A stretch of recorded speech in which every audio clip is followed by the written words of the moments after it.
Welcome to I Hate It Here, the podcast for HR and people professionals, making the hardest job in the world just a little bit easier. I'm Hebba Youssef.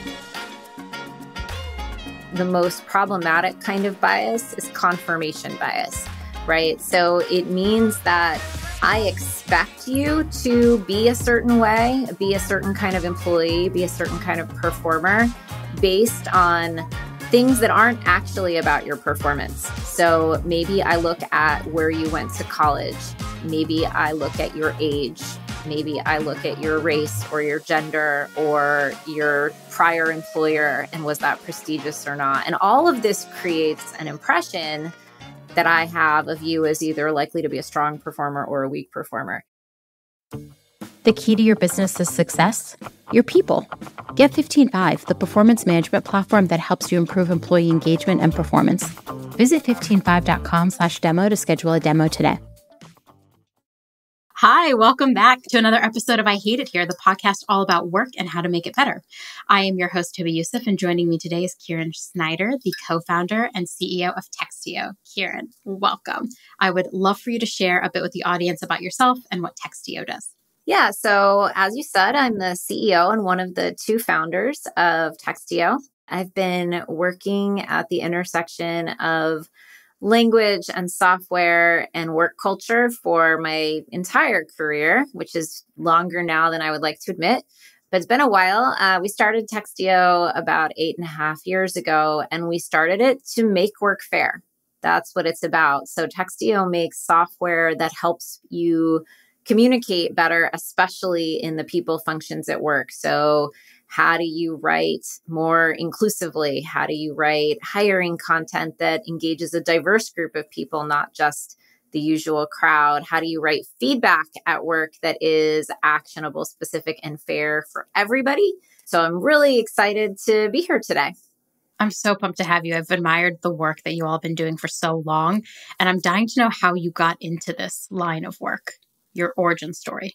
So going back like a really long time, my dad is an engineer. He's actually still running his small engineering company at almost the age of 85. My dad turns 85 next year. I know, it's amazing. And my mother was a writer. And so in a very real way, I grew up to be an engineer and a writer also. I studied linguistics and math and computer science in college and then for my PhD. So I've been in like the intersection of math and language forever. And then I ended up kind of accidentally in software. It wasn't actually a plan that I had, like a lot of careers. I was going to be an academic, and then I didn't want to be an academic. And I had a friend who worked at Microsoft at the time who said, you should come work here. And I was like, nope, I hate all those people. I'm not interested in that at all. And he said, well, but you need a job. And that was the case. I needed a job. And long story short, very grateful to that friend because it kind of started my software career and gave me the opportunity to observe tech culture front and center, which created a passion around using my academic and professional knowledge to improve the state of affairs in workplace culture. I love that you just blended everything. I have worked at way too many tech companies, and feel like I have trauma from each one that I work at. So, oh no. Well, let's talk about that. Let's talk about the drama. Like, I feel like it drives a lot of what I do. But before we get to like the juice of today's episode, I like to ask every single person who joins, do you have a hot take about either HR or the work that you do around performance and making work fair? Like one hot take. One hot take. Just one. I have so many. I know. Sorry. That's all right. No. I think maybe training doesn't work. Maybe is a hot take that I'll share. That training, at least on its own, tends to give people a false sense of confidence and security without changing anything, especially if you're doing it sort of once a year. So maybe I'll start with that. Yeah. Haven't they shown that like training around DEI things actually makes the environment like worse? Or like when you're training about unconscious bias, then people actually become like more biased to a certain extent, or it's like internalized. That's what I read. It depends on the training, but yeah, it's common that people, for two reasons. One is they notice biases that they didn't consciously have awareness of before, and they reason through to sort of thinking their point of view is sound. And the second is, and the thing where most training alone programs go wrong is it gives organizations and people a false sense of security that they have trained themselves out of the problems, which of course, a 1 hour training course when you have decades of lived experience can only do so much, even if it's perfect. And so it gives people this false sense of security. They've checked the box, like, I'm not biased anymore. And of course, we know how that story ends. They are. They still are. We all are. Exactly. This is going to be such a fun episode today. I'm excited to chat a little bit about how we actually make performance management fair. So we talked a little bit about training, but I want today's episode, and I feel like training and performance management actually go hand in hand a lot, where you try to train people not to write bad performance reviews and they end up writing worse performance reviews. But maybe we'll get to that in a second. But I want our focus today to be about making performance management more fair. And I think an interesting place to start is, how would you define that fairness in the context of performance management? Yeah. So let's start with, there's 3 pieces, right? There's the work that you ask somebody to do up front. There's the coaching you give them and feedback you provide while they're doing their work. And then there's sort of the formal assessment that you do of the work that they've done. And so fairness kind of comes into play at all 3 of these points, starting with, are you aligning the right work to the right people? So if a manager is great, they set this up so that both the work succeeds and the people grow. But we know that not everybody gets equal access to the growth opportunities. Not every manager is so thoughtful and intentional about aligning for skills and development areas. So that's one place things can go wrong. The second place things go wrong, which I think is the most common, is that people don't have a dialogue as they're doing the work to know what they can be doing better. And we know that this is really likely to go wrong when the manager and the employee have a different identity. So if you have managers and employees who have different genders or different races, there is much less likely to be specific and actionable coaching along the way, which of course means that employee is less likely to be successful. And then you get to the third part, that formal assessment.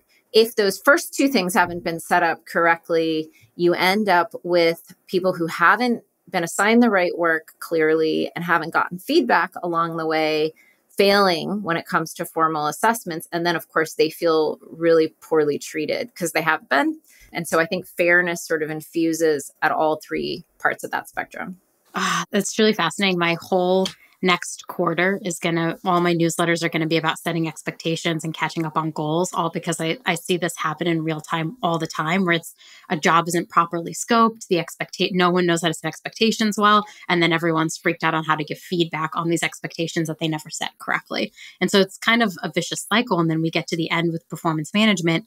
And I have been in that situation where I have felt like my performance is like not fairly judged. And I feel like anyone listening has probably had that moment in a performance review where they think to themselves, like, well, I don't really agree with this.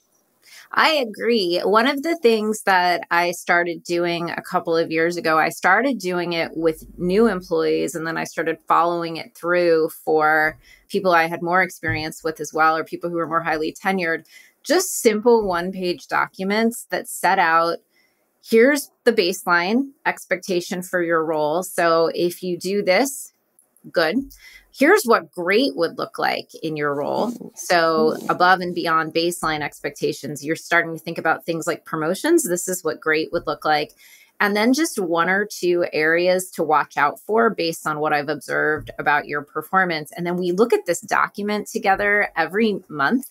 Now, the expectations usually don't change every month, but the what to watch out for can. And it gives people something concrete that they can use as a reference point for conversations. It's so easy to do, and almost no one does it. Yeah, I was going to say, we at Work Week, we do like in a bi-monthly. I always mix up all of them, honestly. But I have any terminology together, I always mix that up. But we do every 2 weeks feedback Fridays, where the employee gets feedback on 3 questions. The manager also gets feedback on 3 questions, so that they're giving each other 2-way feedback.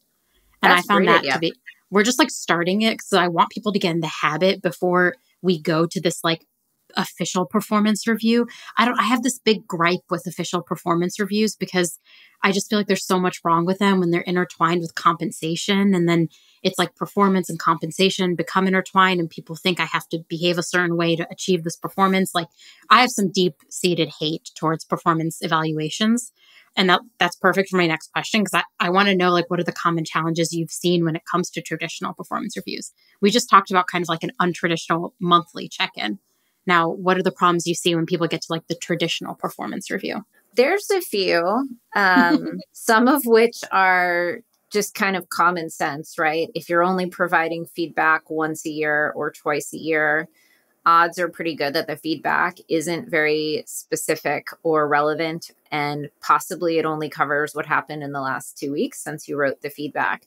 And so that means that maybe once a year, people have the opportunity for recency in their feedback. And that's the thing that determines their compensation for the year to come. And so you miss 50 weeks in that assessment. So obviously, just handling it once or twice a year and no other opportunities for feedback along the way sets up the organization to fail and the employee to fail for sure. People aren't good at giving feedback. Nope. Like no one is born into the world with great conflict orientation skills. Like that is a skill you only get with practice. And so when you do role plays with managers, we've done this recently at Textio where we come up with scenarios and ask managers to role play through how they might provide feedback. People are not confident. People are not confident until you ask them, and even very experienced managers struggle. So you get to this traditional performance review situation. And even if the manager has just made a decision about your compensation based on your performance, they may not even have the tools to communicate the rationale for their decision, which, maybe the decision wasn't great, maybe the communication wasn't great, maybe it's both. But these high stakes, big events tend to go wrong when we pack everything into just a particular moment in time. Yeah. And I also feel like they waste hours of people's time and energy. And it's like, there's like a stat once that I read that if your performance review process runs, like I one time worked somewhere where our performance review start to finish was like an 8-week process, 8 weeks.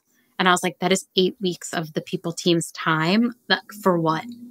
Like if at the end of the day, the managers are having a hard time with it and the employees are having a hard time with it, why are we spending 8 weeks to do something that's just a moment in time feedback session? It's, you say 8 weeks, and I think that's actually pretty fast compared to most organizations. So like, I think you can probably take what you just said and multiply it by 2 or 2.5, and you find what's typical in organizations. So if you're not getting any increased performance or business value out of it, then I agree with you. Why do it? We released a research report a couple of months back earlier this fall that showed that there's a really clear connection between people receiving regular, high quality feedback. By the way, could be positive, could be constructive, but it's specific, it's actionable, and so on. And people's decision to stay or go in the organization. So it turns out people who receive low quality feedback, even if it's positive, are 63% more likely to quit within the next year. And so if you're going to spend those 8 weeks, it'd be better to distribute it across the entirety of the year and give people discrete feedback events so that they always feel like they're getting high quality feedback. It drives your employee retention. And of course, that drives your business performance. It drives everything. But people, like you said earlier, are like, so we're not naturally born giving feedback. Mm-hmm. And then the other thing is like, we're afraid of conflict. And I find that so fascinating because I tell people a lot in HR, like, if you are afraid of conflict, do not do this job. This job is like, you have to, there is always conflict at the core of this job. And if you are not in conflict, then you are potentially letting like bad things happen to either your employees or your company. Like you have to be able to speak up in HR. And it's just so fascinating because so many people tell me like they hate conflict. And I think back to like my lived experience where at our dinner table, my dad was an academic. And so we would debate things. That was like our dinner table conversation, debate. You had to make your point. You had to make it quickly. You had to make it concisely, or one of your siblings could speak over you so quickly. And we just got really good at conflict in my family. Was it healthy? Not sure. proudest things is my daughter telling me recently how much she enjoys logical conflict. I'm like, oh, that's good. That'll serve you well in your profession. It's true in HR especially, but it's true for every manager as well. It is not a low emotional labor job. It is not a low conflict job. And I said, one of the most interesting things I said is when you see these identity differences between a manager and an employee, people get even more conflict averse. So same study, Black women who are not highly represented in corporate management roles receive 9 times as much feedback that is not actionable, right? Not specific. 9 times? 9 times as much as white men. And this is exacerbated even more when their manager is different from them in both race and gender. So these identity differences themselves make the normal conflict aversion that managers feel even worse, right? We're not really skilled at having conflict, especially across difference. I'm thinking back to like every relationship I've ever had with a manager, and I'm just replaying a lot of those moments where I did feel like it was like a highly intense, like contentious relationship. And a lot of times identity was different in those relationships. Yep. And I think that's very fascinating. It's especially fascinating. I don't know, like 70% of HR is women. I think that was the last time I read the stat. And there are not many women or people of color who are CEO and in leadership position, Fortune 500. Like we've seen a marked decline over the last year. And so inherently, if 75% of HR or 70% of HR is women and the average leader is potentially a white man, I could see that relationship also being contentious. And I've written about the CEO and head of HR relationship and why it is at its core potentially contentious. And I've never written about it from the lens of identity, but I think that is just like a very interesting thing to observe. We all want to change work. Like the never ending consensus I hear from every HR person I know is I want work to change. But then I look to see who's in power and I read the stats about less than 4% of women and people of color get VC funding. And I think how's the world ever going to change if at its core, those relationships are always going to be a bit contentious, and that you need to be comfortable with that to actually make change. Yeah. Sorry. Good rant.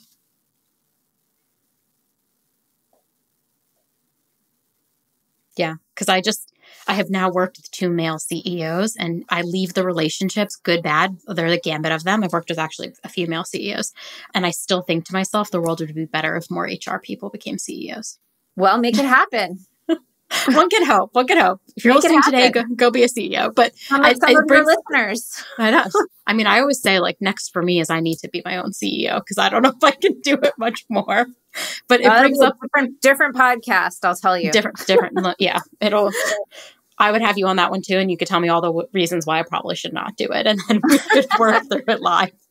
But it brings me to my next question, which is very much about like the biases we're facing. Like a lot of our perspectives from our lived experience, and we have our bias, unconscious and conscious. How does that show up and really affect the performance process at work and making it fair? How does that come into play?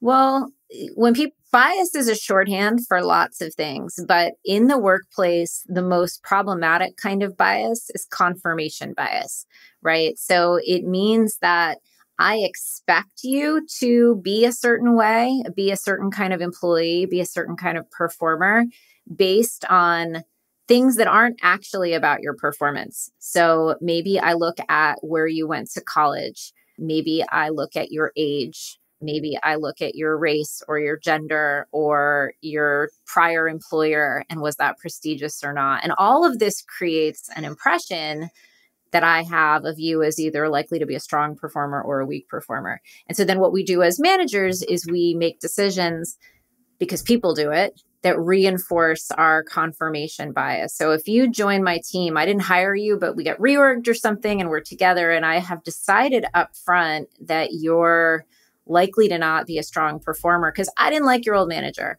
or I didn't like where you went to college or whatever it might be, I tend to assign you work that reinforces this belief that I have. I give you the less important work. And then, of course, when you have the less important work, you have less opportunity to deliver impact. And I'm probably not investing as much time in you along the way because I don't have a high expectation for you. One of my favorite little bias tidbits is, again, that Black women are 4 times more likely to be called overachievers at work than everybody else. And who are the next 2 groups that are called overachievers? It's Asian women and Latina women. So all the women of color are likely to be called overachievers. And it seems super positive, right? But in fact, when I call you an overachiever, I'm saying you did a great job despite my low expectations for you. You somehow managed to break my confirmation bias. Good job. So it's not really a compliment. So when we look at the way different groups are described, even in nominally positive feedback, it reveals the confirmation biases that we brought to the table in the first place. Ooh, I'm feeling just like so many feelings right now. Yeah. I feel like so many feelings right now because I'm going to think about that a lot because that is very common. It's triggering. Like whenever we obviously start from the orientation that software can help address some of these issues, is why we make software around it. But whenever you look at the core data, actually, when we first published the landmark feedback report last year of 25,000 people across 250 organizations, and we looked at the patterns that were there, our VP of Talent and DEIB, Jackie Clayton, said, hey, I almost feel like this report should come with a trigger warning because so many of us will read it, and this experience we've had for so many years of feeling kind of gaslit, like, hey, was that person called me an overachiever? Did they mean something nice by that? Or was there something else underneath it? Like we've heard from so many people that they felt seen in the data. And this year's report was no different. And I've been in the space for a really long time. I started publishing about bias and performance reviews in 2014 before there was a Textio. And it still strikes me every time we release new data about this, how much people feel both seen, validated, but also triggered by the patterns that are there, because it really brings up a lot of trauma for people. Yeah. There are weeks where I end the week thinking, was that in my head? Is that in my head is like a game I often play. And it's really funny because my husband and I will have discussions about it and his perspective is so different from mine.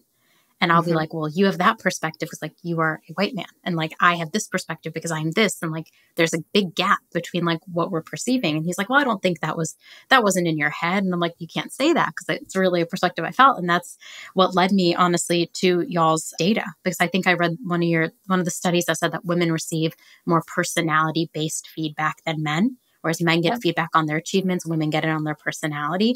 And I have felt that so deeply in my core where people have told me like, you're too direct, you're too honest, you're too aggressive. And I'm like, where do you see all of that? Like, help me understand what that has anything to do with the fact that I finished this project amazingly on time, within budget, like way above anyone's expectations. And so I do feel like when I read a lot of the things you put out there, it honestly, like, it does make me feel seen because I feel invisible sometimes where I'm like, I must be imagining this. Now imagine I'm also doing this work for all of my employees. And so I have this perspective and this like belief. And then I also want to protect my employees from feeling the same way I feel. It's very fascinating. I also think you were one of the earliest people out there to be writing about when the AI boom was happening earlier this year and the year before. Everyone was like, AI, it's going to help performance management so much.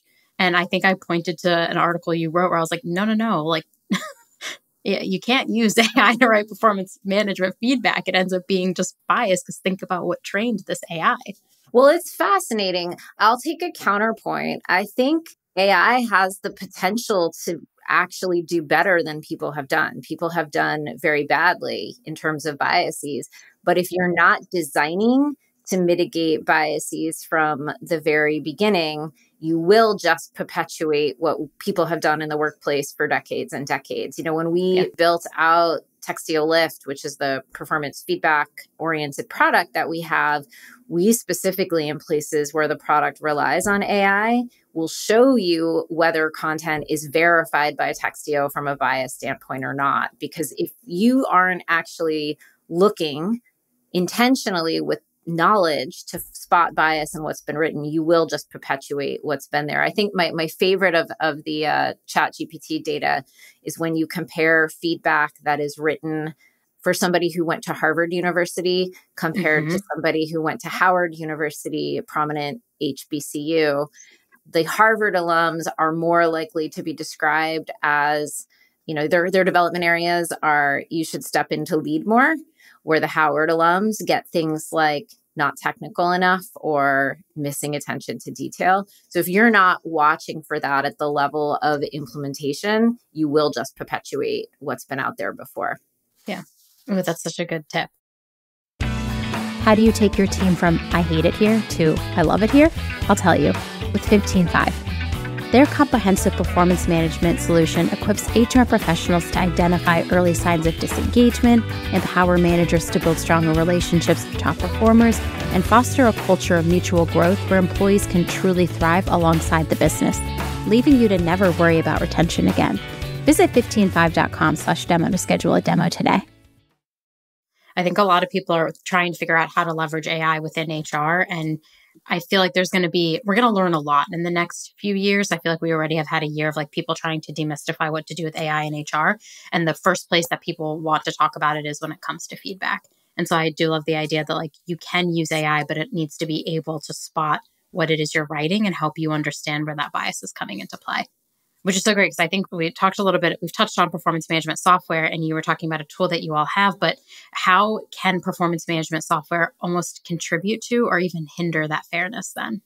Well, before we even get to software, I will say that, one of my second hot takes that I didn't mention at the beginning is that whatever software or training or intentions you have, literally none of it will matter if you don't have real behavioral accountabilities for managers in your organization to write feedback and to write it with quality. And what I mean by like real accountabilities are if your managers can get promoted without having provided quality feedback for their own employees, you do not have an accountable system.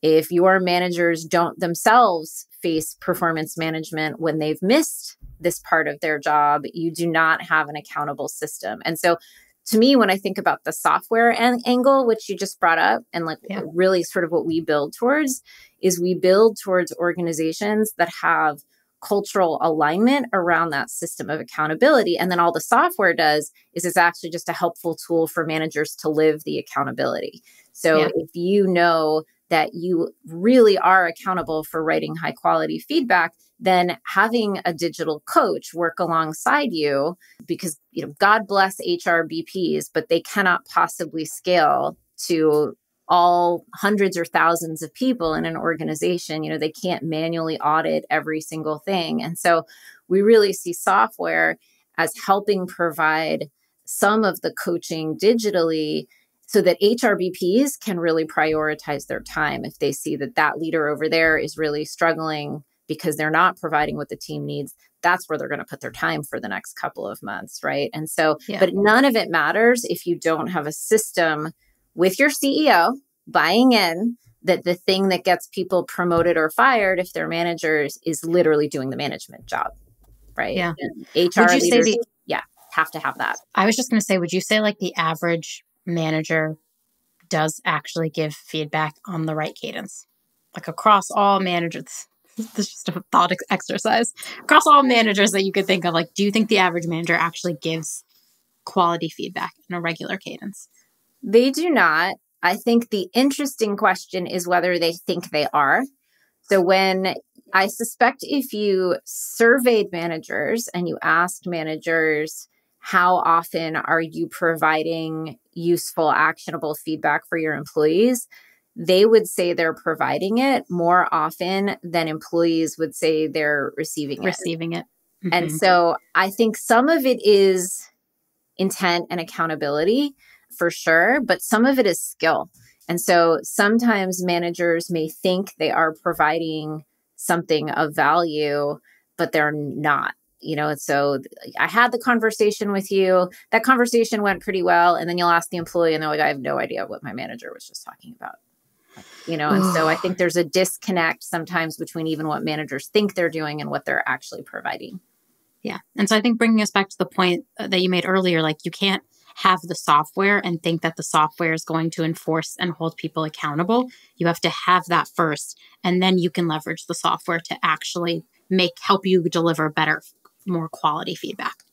Yeah, and use the software to help you understand who's really doing it. So one of the important elements of this is to be able to see as a people leader who in your organization, which divisions, which departments, which demographics really are receiving high quality feedback. So again, if you discover your marketing department is struggling, you may then go correlate that to the employee engagement data you have. And you're like, oh, I get it. I see why people are leaving out of the marketing team. And I like feedback because it's kind of it's a leading indicator.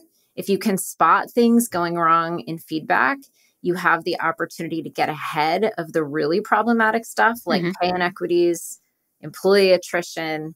And so I think the software helps you write better, but it's really valuable that it also helps people leaders know who's actually doing it. Yeah, I think it all starts with feedback. It's the foundation of any, I think, great organization. It's like the number 1 or 2 reasons during the pandemic that people were leaving their roles was compensation, but also growth opportunities. Yep. And I think about growth opportunities so often because I'm like, if they're getting feedback, regular feedback, they should always feel like they have growth opportunities. Exactly. And they should feel like there's projects for them to work on and a level for them to move up. And it just feels like it all falls to the wayside. I personally think it's because managers are asked to do way too much already. And then you ask them to like lead these projects and coach. And those are 2 different minds, 2 different, like context shifting is quite hard in the day-to-day when you're deep in a project and then you have to shift to tell somebody, here's some feedback I observed and here's how you could fix it. And here's what I do differently. And so I think there's a lot to unpack here around feedback. I could probably honestly talk about feedback for like 18 hours straight. You and me both. Look, I could just live talking through it because it's also, I love the idea too of like you're giving feedback from your lens and your perspective. And I think where a lot of managers go wrong is they tell their team, like, I want you to do it the way I would do it. And that's what they think is feedback, but that's not what real feedback actually is. So there's a lot to unpack there. Okay, so back to systems and tech. So we talked a little bit about that. Have you seen any emerging trends or innovation in performance management that help you believe that we could further the fairness and enhance it outside of the wonderful work you are doing? I haven't seen a lot yet. I do think this is going to be an area of great investment over the next 12 to 24 months. Right now, a couple things, like on the readiness side, positive. I do see more organizations are ready to make real change. I think there is a huge focus right now among HR leaders on both employee retention, partly because high growth organizations are not so high growth right now and that they're hiring less. So people are focusing more on current employees and opportunities for current employees, which I think is good. And we do see an increased appetite around fairness and making work fair. We talk about at Textio, like a lot of our higher purpose is to make work fair. And I see a lot of receptiveness around that and focus. I think there is a gap where we're one organization that is jumping in to try to help fill the gap. But I think there is a gap right now between the intent that a lot of HR leaders have and the tools that are available to them to use. And so I said, the first thing you can do is try to get your accountability systems in place. And then the second is really to look for the set of tools that help you follow through on those intentions, whether it is writing feedback more effectively. Some of the systems that help you later, like I really like Syndio and Gap Square on the pay equity front. Like by the time you're at pay inequity, it's a little bit too late, let's be honest, but it can help you understand where you do have work to do and get back upstream into equitable employee experiences on the ground. So I really like what organizations like those companies are doing in that space. It's kind of a complement to how we think of the feedback piece. I love that. Pay inequity, also a big passion point of mine. Yes. Could talk about that for another 18 hours, but I think it's really interesting. I wrote one newsletter on the concept of fairness at work. like, are you being treated unfairly at work? And I said, I cannot talk about this concept of fairness without talking and addressing systemic racism. And like, here's what you need to know about systemic racism. And I just laid out like 5 bullets about systemic racism and then moved on to write through my whole newsletter. And I got a reader response, and it was like through a form that I have. And they said, I cannot believe that you addressed systemic racism in a fairness newsletter. It's a made up construct by our current administration. And I do not think that you should write about this. And I honestly was at a bit of a loss because I was like, I think you're reading the wrong newsletter. If you're reading my newsletter, I wonder why I'm talking about this. But I don't feel like you can talk about fairness at work without talking about fairness in the broader world and what it means to have access to things. Yeah, absolutely. It's really interesting the mental gymnastics people will do to stay comfortable. Yeah. All the time. I was truly just like, you could have unsubscribed to this newsletter. Like, you literally didn't need to write this to me. Like, I clearly have a different viewpoint than you, but I just remember thinking to myself, like, this is the thing that HR people, we probably encounter all the time. Like, maybe not as blatant as what the person was saying, but we're trying to do the right thing and help people and make work fair. And we're encountering folks that maybe unconsciously really do not believe there are problems that we are trying to solve.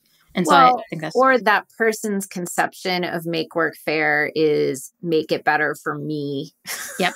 Me personally only, which I think is unfortunately not uncommon. But I think at the level of systems, most HR leaders, most of them really do understand the relationship between historical inequities, systemic racism, sexism, ableism, ageism, you can name it, and fair workplaces. Yeah. But I think helping other people to understand, like, it feels like the never ending job of like, it's no longer like you can't say that. It's more like you shouldn't say that. And here's why. And I think that is a piece too that a lot of HR leaders struggle with when helping their leadership team understand. That's why I think like leveraging a tool to help you say like, here's why this feedback is rooted in something else that's like not fair could be incredibly helpful for a lot of leadership teams. Otherwise, like I'm out there playing the offense or defense. Well, one of the reasons I really, really like data, and one of the reasons we just share the data of like, look, this is thousands of people, hundreds of organizations. Here's who is getting which kinds of feedback, is the data kind of speaks for itself. So you brought up the personality thing. When I say, look at the data, women are getting 22% more personality feedback than any other gender at work. That's just a fact. Like, that's not... I don't even try to tell you why that happens. We know why that happens, but like, I don't even have to tell you why that happens. As an HR leader, you should be really concerned about that, right? Yeah. Because you know that personality feedback received by anyone is not helpful, appropriate. It's not going to help somebody grow. And so for me, I often like to just be like, okay, yep, Black women are receiving 9 times as much inactionable feedback. Everybody should think that's a problem, regardless of how we got here. And so sometimes you can sort of get, especially in the tech mindset, in technology and finance, data often is held in this elevated position. So I think this is how I got into publishing data about this in the first place, is it was a really good way to communicate with skeptics. Now, it's not necessarily a good way to communicate with racists, like someone who's determined, but you do have people in the middle who are skeptical, and data often can help them go on the journey.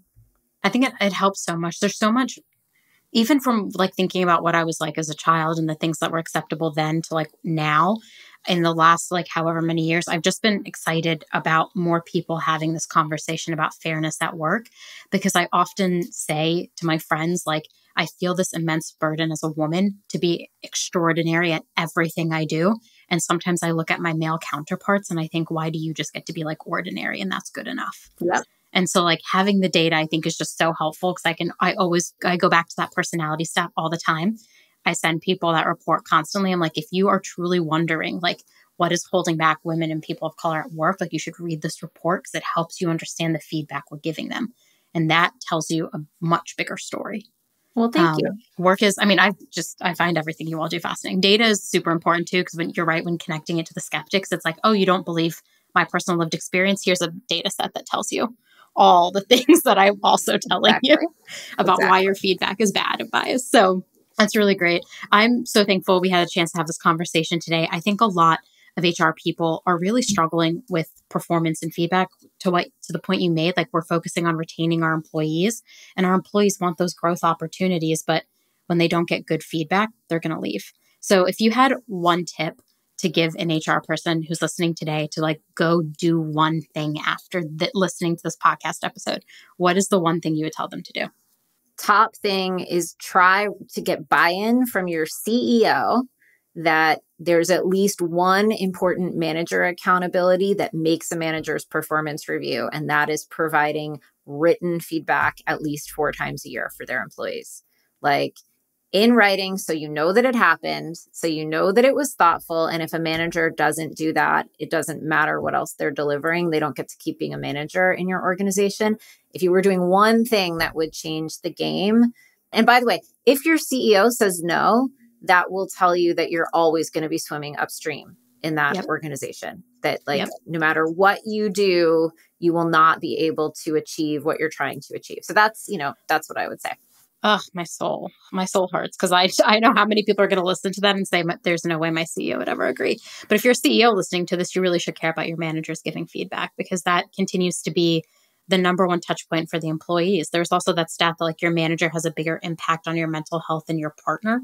I think about that frequently. I'm like, the person I live with every day, live, breathe, and hopefully will die with, like, my manager has a bigger impact on my mental health than that person.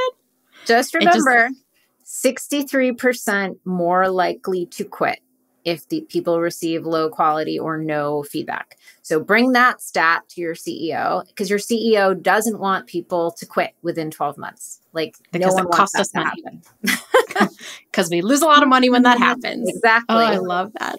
Okay. We always like to wrap up with like an HR hill you would die on. Do you have an HR hill you would die on? Yes, I've said it a few times here, but like, if you don't have it encoded in your systems, nothing else matters. And you as an HR leader are set up to fail. So make sure you either can influence your exec leaders or you go work for some that are going to have values alignment with you here.